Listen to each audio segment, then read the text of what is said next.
Okay, this is our daily study of Mishnah for those who have yard site for tonight, the 21st of ER. Arthur Dubin, Fred Ellis, Bess Gorelich, Mary Gortenberg, David Grunman, Rebecca Lapidus, Ben Lesky, Paula Ross, and Rebecca Weinberg. May their memory be for a blessing. So, as always, a link to the text of the Mishnah will be in the first comment below. We are up to chapter 2, Mishnah number 8.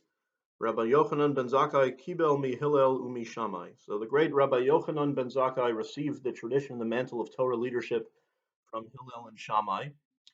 And Rabbi Yochanan ben Zakkai was an important historical figure. He lived through the destruction of the Second Temple by the Romans in the year 70 of the Common Era. And he was integral in really keeping Judaism and the tradition of the Torah and the oral Torah alive even after that extreme calamity. Hu haya omer, im lamanta Torah harbe al tachzik tova la'atzmach ki lekach notzarta. He used to say, if you have learned much Torah, do not claim merit for yourself, because that's the purpose you were created for. So he's saying, be humble, and he's probably speaking about himself. You know, people probably praised him, oh wow, you're a scholar, you're such a great scholar. And he said, well, don't think too much of yourself, that's why God created you. So a real important lesson in all areas of life, right? God created you to be good and to be productive, so don't pat yourself on the back too much when you're doing what you're supposed to be doing, and don't let your head get too big of an ego. Okay. Chamisha Talmidim hayu lo Rabbi Yochanan ben Zakkai. Rabbi Yochanan ben Zakkai had 5 students. Ve'elu hein, Rabbi Eliezer ben Horkanus, Rabbi Yoshua ben Chananya, Rabbi Yossi HaKohen, Rabbi Shimon ben Netanel, Rabbi Eliezer ben Arach. Hu hayamona shivchan. Right, these 5 great students, he used to recount their praises. Rabbi Eliezer ben Horkanus bore Sud, she'eno ma'abed tipa. Rabbi Yeshua ashrei oladto, Rabbi Yossi Chassid, Rabbi Shimon ben Nesanel yirei chet, Rabbi Eliezer ben Arach mayan hamiskaber. So how did he used to describe them? Rabbi Eliezer ben Horkanus is like a plastered cistern which does not lose a drop. That means he has an incredible memory. He retains everything that he learns. Okay. Rabbi Yeshua, happy is she who gave birth to him. So his mother should be proud of him. That's a way of saying he has a good character, right? More than his scholarship, he's just a very good person. Okay, he's saying the best thing about each of them. Rabbi Yossi is a pious man. Rabbi Yossi is a chassid. So that's a little different than just being a good person. A pious person is like something above and beyond. You act lifnim mishras hadin. You go above and beyond the call of duty, and there's something sort of otherworldly about you. Someone who's pious is not like a regular person. There's something extra about them.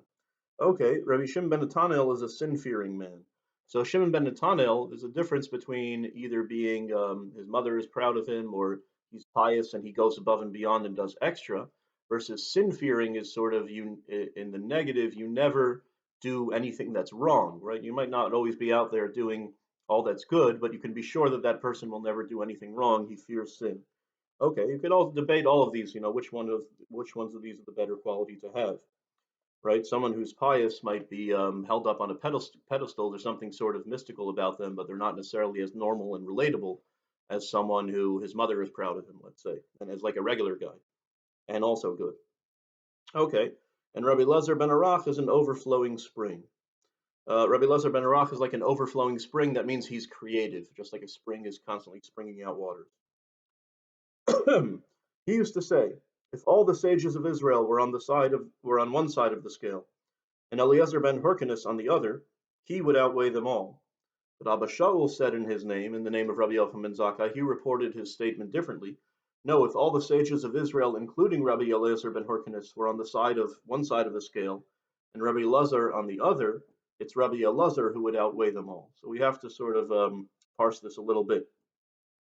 Hu haya omer im yu kol chachmei Yisrael b'chaf maznaim Eliezer ben Hyrcanus b'kaf shniya machrias kulam. Abishal omer mishmo im yu kol chachmei Yisrael b'kaf maznaim Rabbi Eliezer ben Hyrcanus afi mahem Rabbi Eliezer b'kaf shniya machria es kulam. So what is he talking about? So one of these two rabbis, there's a debate. Who did Rabbi Yochanan ben Zakkai say was better? And the debate is about the last two that the first and the last. So one of them, Rabbi Eliezer ben Hyrcanus, was described as a plastered cistern which does not lose a drop. That was the first one. He has an incredible memory. But the last one, Rabbi Eliezer ben Arach, is described as an overflowing spring, meaning he's incredibly creative. So the debate here is which one did Rabbi? There's different reports. The Torah was all oral at this point. No, I heard Rabbi Yochanan ben Zakkai say this one was better. Everyone agrees that these two were the top, but which one did he say was better than the other?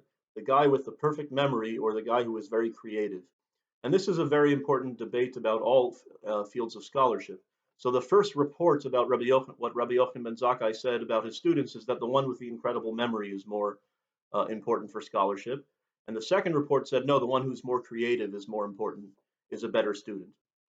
So uh, the Bartanura comments that it's not a contradiction. Rabbi Yochanan ben Zakkai was talking about different things. If you would have asked him who has the best memory of all your, who has the broadest knowledge, he would have said the one with the best memory. But if you asked him specifically who's the most creative, he would have said Rabbi Lezer ben Arach. Um, so uh, the way I've heard this described is that before the printing press, it was indeed more important for a scholar to have a photographic memory because there weren't a lot of books available. You couldn't just look anything up on the internet, not, let alone the printing press, but the internet also, and the databases we have. It's an amazing time we live in. Wikipedia, all the knowledge in the world is at your fingertips. And people joke, what do people do instead? They watch videos of cat playing the keyboard on YouTube, and you have all the knowledge of the world at your fingertips. But it's funny what happens on the internet. Anyway, but before all of that, it was important for a scholar to have a photographic memory because he's the person who retains all the information in his head. But now that we have the internet, let's say, where you can look anything up, it's more important for a rabbi to be creative because you don't need the rabbi to tell you something that you could sort of look up anyway in a book or online.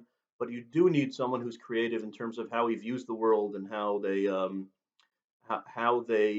systematize all of that information, not just having the information.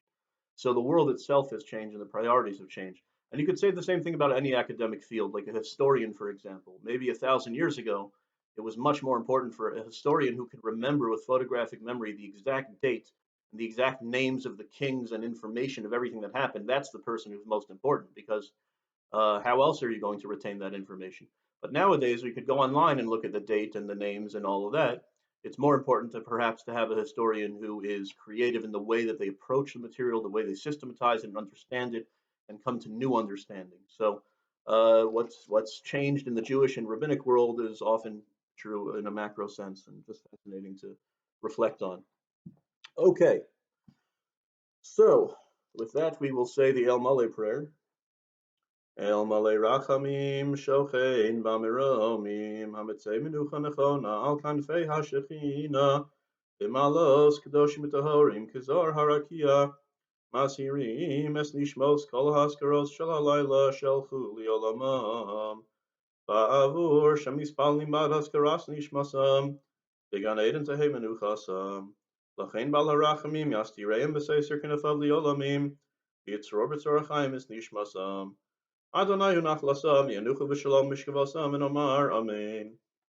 In English, O God full of mercy, who dwells on high, grant proper rest in the wings of the divine presence, the lofty levels and the holy and pure, who shine like the glow of the firmament, unto the souls of Arthur Dubin, Fred Ellis, Bess Gorelich, Mary Gordenberg, David Grunman, Rebecca Lapidus, Ben Lesky, Paula Ross, and Rebecca Weinberg, in whose memory we study and pray. May their resting place be in the Garden of Eden. Therefore may the Master of Mercy shelter them in the shelter of his wings for eternity. May he bond their soul in the bond of life. Hashem is their heritage. May they rest in peace. Let us say Amen.